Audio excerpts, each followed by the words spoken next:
The following story is 100% true. The years listed above are the estimated dates that this story roamed free for me. This is the story about the lady in the woods.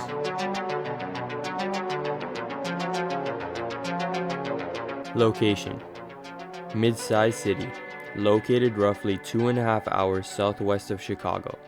The town sits right on the Mississippi River, bordering the state of Iowa.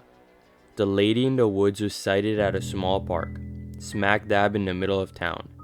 The park is surrounded by roughly 4 to 5 acres of timber. Sometime in roughly 1993 to 1994 was the first time I heard about the lady in the woods. I was in 5th grade, hanging out with some other boys on the grade school grounds. The story is your typical ghost story. At our local hangout, at Mel Park, a child went missing after the sighting of a ghost. More specifically, the ghost of a woman dressed in all white. They didn't know the name of the child, but claimed it happened in 1987. Another boy chimed in. There was also an adult who went missing the night after sighting of the same ghost a few years later. In both cases, the sightings happened after the park closed, well after midnight. The park is nestled in between neighborhoods, and there have been reports of people who have moved out of their homes after seeing the woman drift through the woods. There were other stories I heard in the years after. This included witchcraft, Satan worshipping, kidnapping, murder, and the occult. The story gained more momentum when another boy in our class, a few months later, found a pentagram spray painted on a tree. We actually rode our bikes out to see it. It was definitely there, crudely painted in what looked like real hurry. It was one of those things where there was no real way to know if the pentagram was part of the story, or was put there because of the story. When you're in 5th grade, you rarely stop to think these things through. You only see what's in front of you, and what I was seeing was definitely creepy. May of 1995. A friend of ours named Michael lived only a block away from Mel Park. His parents decided to allow him to have a sleepover for his birthday party. He invited 10 of us to stay the night, just doing what boys do. That night, you can imagine where this thing headed. Michael knew all about Mel Park ghost stories. He lives the closest of all of us, and had a neighbor who gave him all kinds of crazy information. He rehashed a lot of stories we had already heard, and even added a few others. After some time, and as the clock made its way near 1 a.m., it finally happened. One of the boys suggested we sneak out, see if we could find this lady ghost. So that's exactly what we did. We all made it outside, quiet enough, and made our way to Mel Park. Once we made it to Mel Park, we broke up into groups. A few walked onto the overgrown Little League baseball field. A few headed towards the playground equipment. Myself and another stayed in the parking lot, nearest to Michael's house.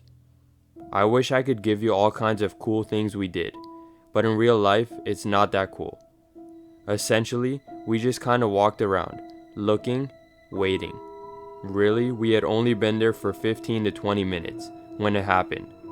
I kid you not, just like the story, within minutes of us showing up, it was like a Lifetime movie.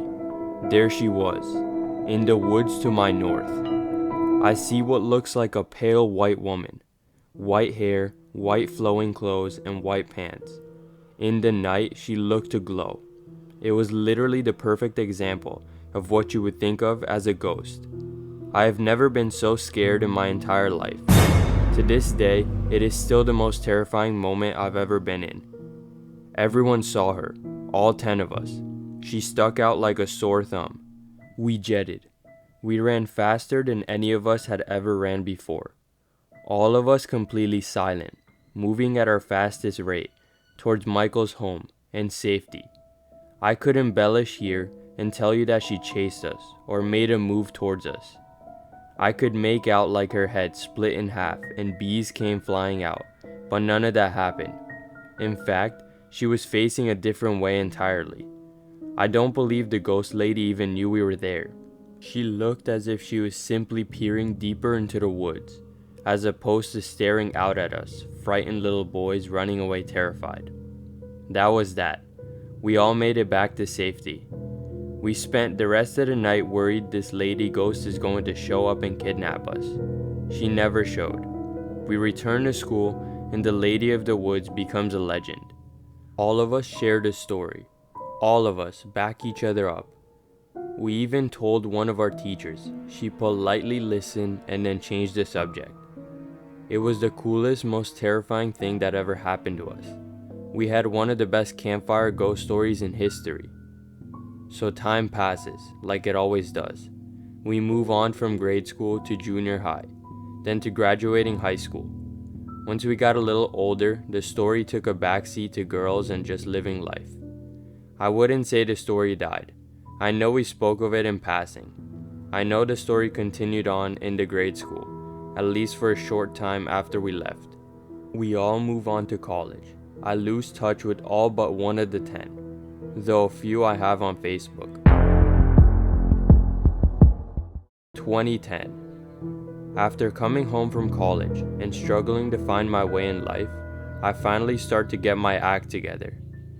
I find a full-time job, married my now wife, got a dog, and even had a couple of kids. Eventually, we purchased our first home, which so happens to be just blocks from my childhood house. I end up in a little tiny house, 2 streets over from Mel Park. After those floating years, I end up back where it all started. On my days off, I walk my dog in the very park where the Lady of the Woods scared me, almost to death. This is where you really start to question yourself and your senses. At 27 years old, I would stare at the location where I saw the lady glowing all those years prior and try to make sense of it all. And now older and wiser, you spend a lot more time trying to feel things out rather than just reacting. How in the world did I see a ghost in 6th grade with 9 other people who all saw the same thing? I know it wasn't a dream. How could we be collectively dreaming? I know it wasn't imagination. I was really there. What I saw was real, but your brain has a funny way of making things fuzzy. It's hard to explain, but you start to question everything. You know it's real, but you know it's not. The sentence shouldn't be, but that's just how my mind would read the situation. It really was something that I wrestled with a bit, just trying to figure it all out. Summer of 2012. There I am, on another walk with my dog, coming up alongside the timber where I saw the Lady in the Woods all those years ago. I'm thinking of her again. I'm thinking of my childhood friends. I'm wondering if they ever think of the moment like I do. The thought passes as I move along a path that leads me out of the park. In front of me, a large trailer hooked up to a pickup sits in the driveway near the park's wooded area. There's a middle-aged man moving some things onto the trailer as I approach. He sees me and says hello. I say hello back and then decided to make small talk. I ask him if he's moving. The man responds that he's just recently sold the home. It was his parents' house and it was sold to a young couple. Closing was coming up shortly. I mention a few other things and then start to head off, but I stop. Because the ghost story was on my mind, I decided to ask a man I didn't know if he knew the story. Why I did that is beyond me. It's definitely not something I would normally bring up in conversations, but this house was the closest one to the sightings, and I just needed confirmation that somebody else out there still knew the story. I don't remember exactly what I said, but I basically asked him if he had ever heard the ghost stories. I'll never, in my remaining years, forget what happened next. The man looked at me and smiles. He tells me he's heard those stories plenty. I'm actually relieved he had, because I didn't think through how the conversation would go if he had no clue what I was talking about. I then proceed to give him the shortened version of the story you just read above. He listened, and I could tell he was interested. When finished, he takes a moment and responds. I used to live in this house before the park was built. My parents raised me here. I moved out in 1983 or 84, and my parents have been here ever since. My dad passed away in 91, and it was just my mom after that. The ghost you saw, that was my mom. I looked at him completely confused. He continues.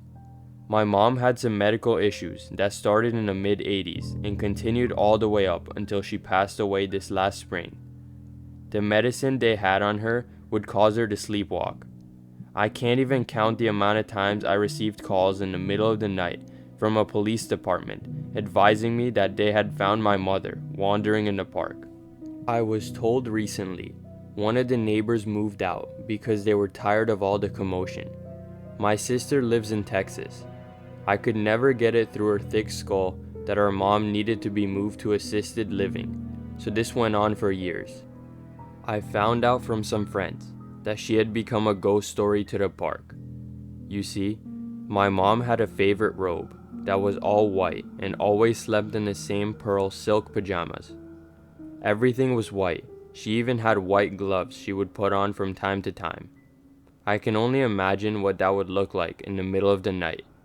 That lamp there, over the playground, would light her up like a Christmas tree, so it was never hard for police to locate her. So you see, the ghost you saw, that was just mom sleepwalking probably. I bet I even got a call that night. I'm speechless. The lady in the woods was real. She wasn't a ghost. She wasn't a dream. She was simply a woman. She was this man's mother, lonely and suffering from some medical condition that had her wandering the woods at night. I only wish I knew more. I never saw the man again. The new couple moved in, probably oblivious to the ghost story its previous occupant had created.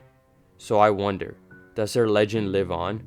Is there some 5th graders right now hearing the story for the first time of the lady in the woods? How she appears and kidnaps children. How there is a witch who murders those who even see her in the middle of the night. 2021. I've moved from that tiny house to a new bigger house in a new city. I no longer visit Mel Park. I never did learn that lady's name, and I always kick myself for not asking the man more questions. The thing that I find so interesting is how a story can become what it is. How can one event or story impact individuals like it did me?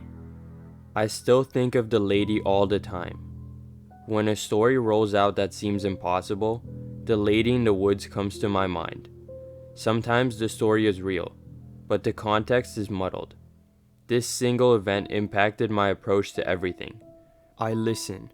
I take in all of the story I can, if it seems impossible. I hold my tongue. Maybe it is impossible, or maybe it's just being interpreted wrong.